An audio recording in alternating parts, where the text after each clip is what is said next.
Hey everyone, welcome to the first part of what we're going to be talking about here is perception. So our objectives and standards to understand the principles of perception and to analyze different forms of perception, and take a look at the standards there as well.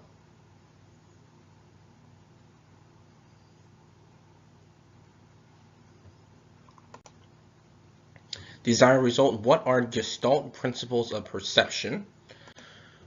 In our vocabulary, Gestalt: experience that comes from organizing bits and pieces of information into meaningful wholes, and subliminal messages are use of brief auditory or visual messages that are presented below the absolute threshold.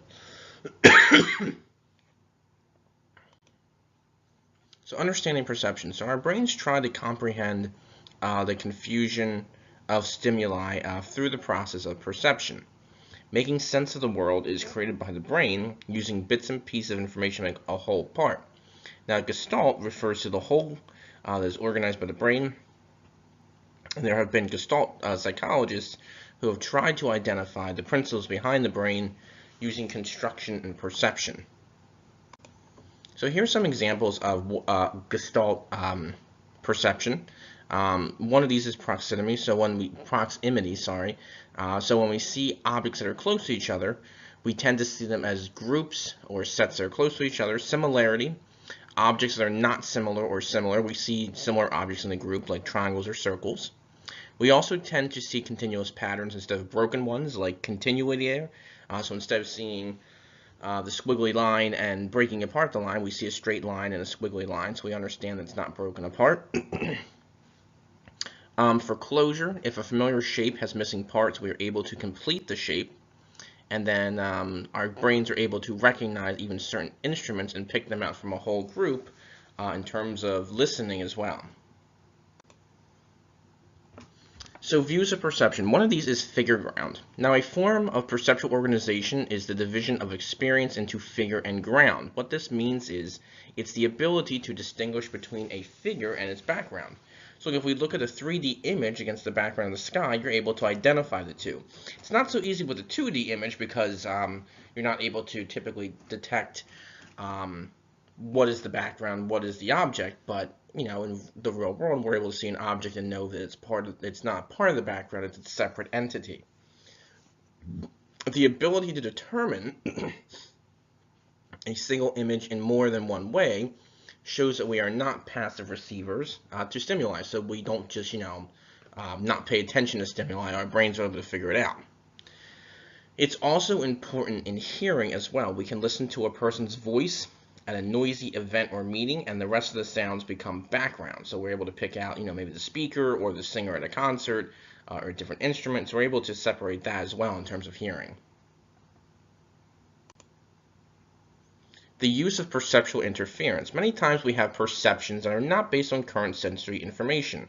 For example, if you hear barking outside, you assume it's a dog even though you cannot see it. You know what a dog sounds like. You've probably heard a dog at some point in your life or know what a dog sounds like. So even though you can't see the dog, you know that probably is a dog. So this is perceptual interference. Interreference, sorry. The process of filling out gaps in our senses is known as perceptual interference. It is largely automatic and unconscious, so we don't think about it. We don't have to do it. We know, like we said, because we've heard dogs before, we know that, it's probably a dog. Only a few small clues are needed to inform us of an object. In the past, we've encountered those objects like a dog or a cat or something like that, so we know what to expect from them in the present. Therefore, perceptual interference depends upon experiences. However, we are probably born with some perceptual interference as well. Perception and learning. The process of perception is something we learn to do. Infants will begin to perceive by 1 month old when they smile at objects the size of a human face, and they're soon able to distinguish between an actual human face and a drawing of it. So they'll begin to recognize that a human face, an actual human face, and instead of just a drawing of it. Research has also shown that active involvement in the environment is key to perception as well. And when we want something, we're more likely to perceive it. So if we want a car or a candy bar, we're able to perceive it more easily. Our past experiences also play into perception, such as seeing elderly women as honest and trustworthy. You're more likely to trust an elderly woman.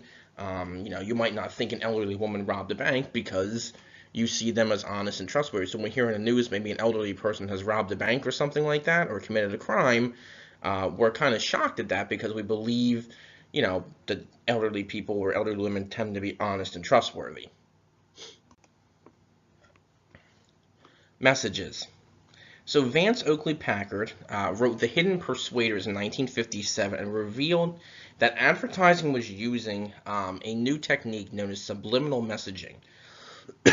An example of this was using flashing words quickly so no one would really notice as you buy a certain product. The one example that I was reading about is in a movie theater.